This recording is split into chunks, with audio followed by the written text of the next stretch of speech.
సరిగా నేను పోతా కానీ మా ప్రభుత్వంలో ఎప్పుడు కరోనా వచ్చినా ఆర్థిక మాంద్యం వచ్చినా ఎమ్మెల్యేల జీతాలు బంద్ పెట్టిన తప్ప రైతులకు రైతు బంధు ఆపలే. కానీ మీరు వచ్చిన తర్వాత మన వానాకాలం రైతు బంధు ఎగ్గొట్టిండ్రు, యాసంగి రైతు బంధు సగమే వేసిండ్రు.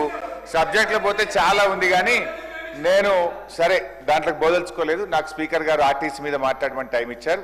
అధ్యక్ష ధన్యవాదాలు. గౌరవనీయులు పొన్నం ప్రభాకర్ గారు చాలా ఎనర్జెటిక్ మినిస్టర్. ఎందుకంటే వారి గురించి ఎవరు ఏం మాట్లాడతలేరు. ఒక మా కురంనేని గారు కొంత మాట్లాడినట్టున్నారు కార్మిక నాయకులుగా. అయితే అధ్యక్ష రెండు విషయాలు, ఆర్టీసీ అండ్ ట్రాన్స్పోర్ట్. ముఖ్యంగా ట్రాన్స్పోర్ట్ విషయంలో నాది ఒకటే సూచన మంత్రి గారితో.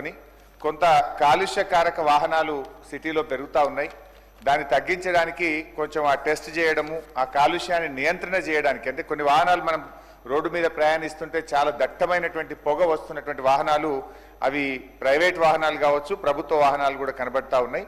దాని మీద కొంత దృష్టి పెట్టి కాలుష్యాన్ని తగ్గించడానికి ప్రయత్నం చేయాలని చెప్పి కోరుతూ, ప్రధానంగా ట్రాన్స్పోర్ట్లో అధ్యక్ష కాంగ్రెస్ పార్టీ ఎన్నికల మేనిఫెస్టోలో వారు ఒక 4-5 హామీలు ఇచ్చారు అధ్యక్ష. దాంట్లో ఏ ఒక్క హామీ మీద కూడా ఇంతవరకు అమలు కాలేదు. కనీసం ఆ ప్రయత్నం కూడా ప్రారంభం కాకపోవడం కొంత బాధ కలిగిస్తూ ఉంది. ముఖ్యంగా మొట్టమొదటిది ఆర్టీసీ కార్మికులను ప్రభుత్వంలో విలీన ప్రక్రియ చేసి 2 PRC బకాయిలు వెంటనే చెల్లిస్తాము. ఇది కాంగ్రెస్ పార్టీ మేనిఫెస్టోలో మొదటి హామీ. వచ్చే PRC పరిధిలోకి ఆర్టీసీ కార్మికులను తెస్తాము. మూడవది రాష్ట్ర ప్రభుత్వ ఉద్యోగులతో సమానంగా వసతులు సదుపాయాలు కల్పిస్తాము. 4వ హామీ ఆర్టీసీలో యూనియన్ను పునరుద్ధరిస్తాము. సరే, ఈ మాటలు నమ్మి కార్మికులంతా కూడా మీకు ఓట్లేశారు, మీ ప్రభుత్వం అధికారంలో రావడానికి ప్రయత్నం చేశారు. నేను కొత్త ఏం చెప్తలేను, మీ మేనిఫెస్టోలో చెప్పిన విషయాలే చెప్తున్నాను. ఇందులో ఏ ఒక్కటన్నా అమలు చేశారా? కనీసం అమలుకు సంబంధించిన కార్యాచరణ ఏమైనా ప్రారంభమైందా? ఎప్పటిలోగా చేస్తారో గౌరవనీయులైనటువంటి మంత్రి గారు చెప్పాలని చెప్పి మీ ద్వారా వారిని కోరుతా ఉన్నాను. మా ప్రభుత్వం ఉన్నప్పుడే ఈ ఆర్టీసీని ప్రభుత్వ ఉద్యోగులుగా పరిగణిస్తూ ఆ రోజు మేము నోటిఫికేషన్ ఇచ్చాం. దురదృష్టవశాత్తు అప్పుడున్న గవర్నర్ గారు సహకరించకపోవడం, చాలా రోజులు ఫైల్ పెట్టుకోవడం, అంతలో ఎలక్షన్ నోటిఫికేషన్ రావడంతో ఉత్తర్వులు ఇచ్చాం, జీవో ఇచ్చాం, కానీ అమలు డేట్ను ప్రకటిస్తూ దాన్ని మరి చేయలేకపోయాం మేము. సార్, మరి మీరు ఎప్పటి నుంచి చేస్తారు?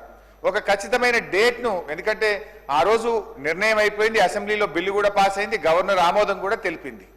సో అపాయింటెడ్ డేట్ ఎప్పుడు ఇస్తారు? ఎప్పటి నుంచి వాళ్ళు ప్రభుత్వ ఉద్యోగులుగా గుర్తిస్తారు? ఎందుకంటే మీ మేనిఫెస్టోలో కూడా వారికి మాట ఇచ్చారు కనుక దాన్ని ఖచ్చితంగా చెప్పాలని చెప్పి నేను గౌరవనీయులైన మంత్రి గారిని కోరుతా ఉన్నాను అధ్యక్ష.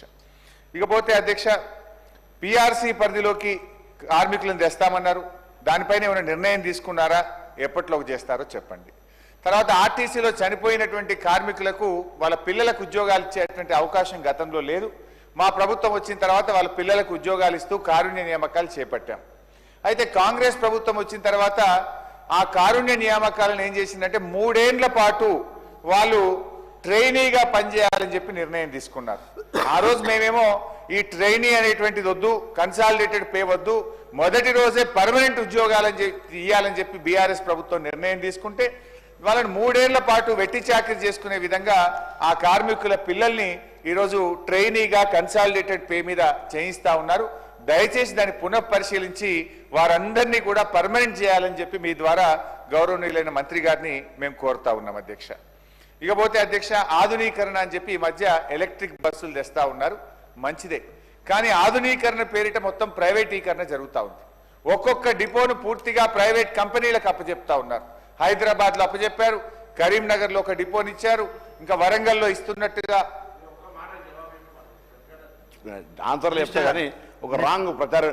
సార్, ఈవీ బస్సులకు సంబంధించి కొత్తగా కేంద్ర ప్రభుత్వం ఇచ్చిన పథకం కింద ఇప్పుడు తీసుకురావడానికి హైదరాబాద్ మొత్తంలో ఈవీ బస్సులు తేవాలని ప్రయత్నం చేస్తూ ఉన్నాం. దానికి సంబంధించి డిపోలు ప్రైవేటైజేషన్ అని ముచ్చట లేనే లేదు.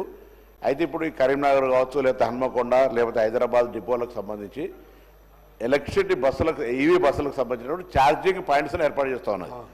ఇది ప్రైవేటైజేషన్ సంబంధం ఊరికేనే, అది కూడా ఈ అగ్రిమెంట్ కూడా వాళ్ళు ఉన్నప్పుడే జరిగింది అధ్యక్ష. నేను కొత్తగా వచ్చింది చేసింది ఏం లేదు, అది వారికి తెలుసు.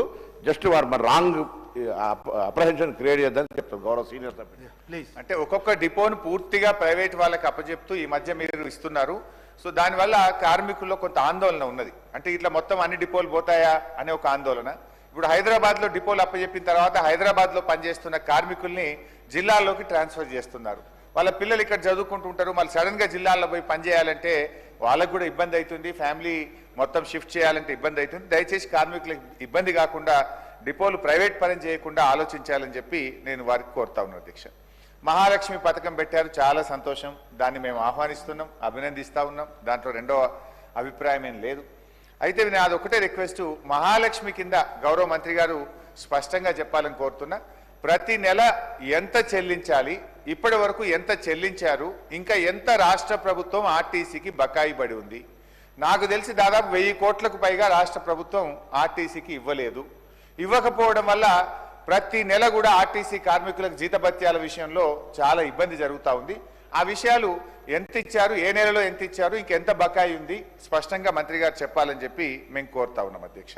అదేవిధంగా ఆ మధ్య ముఖ్యమంత్రి గారు నెక్లెస్ రోడ్లో కొత్త బస్సులు ప్రారంభించే సందర్భంగా ఒక చెక్ ఇచ్చారు. ఏది, కార్మికులకు పిఆర్సీ ఇచ్చే, వేరియర్స్ ఇచ్చే విషయంలో మీకు ఈ రోజే చెక్ ఇస్తున్నానని ముఖ్యమంత్రి గారు చెక్ ఇచ్చారు. ఆ చెక్కు ఈ రోజు వరకు కూడా పాస్ కాలేదు, ఆ చెక్కుగానే ఉందనేది నా అభిప్రాయం. అయితే చెక్ అయితే పాస్ కాలేదు, మీరు ఆర్టీసీ ఉద్యోగుల యొక్క వాళ్ళ సేవింగ్స్ డబ్బులు కానీ, సొసైటీ డబ్బులు కానీ, వివిధ డబ్బుల నుంచి కార్మికులకు డబ్బులు ఇచ్చారు తప్ప ముఖ్యమంత్రి గారు ఇచ్చే చెక్ అయితే పాస్ కాలేదనేది నాకున్న సమాచారం. పాస్ అయితే పాస్ అయిందా, ఎప్పుడు పాస్ అయిందో మంత్రి గారు సమాధానం చెప్పాలని నేను కోరుతా ఉన్నా. ఇకపోతే అధ్యక్ష, మొన్న ఈ మధ్య బడ్జెట్ ప్రసంగంలో కూడా ఆర్టీసీని $1 బిలియన్ కార్పొరేషన్ చేస్తామని చెప్పి హామీ ఇచ్చారు. చాలా సంతోషం, మీరు చేయాలని కూడా మేము కోరుకుంటా ఉన్నాం. కానీ ఆ ప్రాసెస్లో కార్మికులకు ఇచ్చిన హామీలు కూడా అమలు చేయండి, కార్మికులకు కూడా న్యాయం చేయండి. నిర్లక్ష్యం చేసి ఆర్టీసీ కార్మికుల భవిష్యత్తును, ఆర్టీసీ భవిష్యత్తును $1 మిలియన్ ప్రశ్నగా చేయొద్దని చెప్పి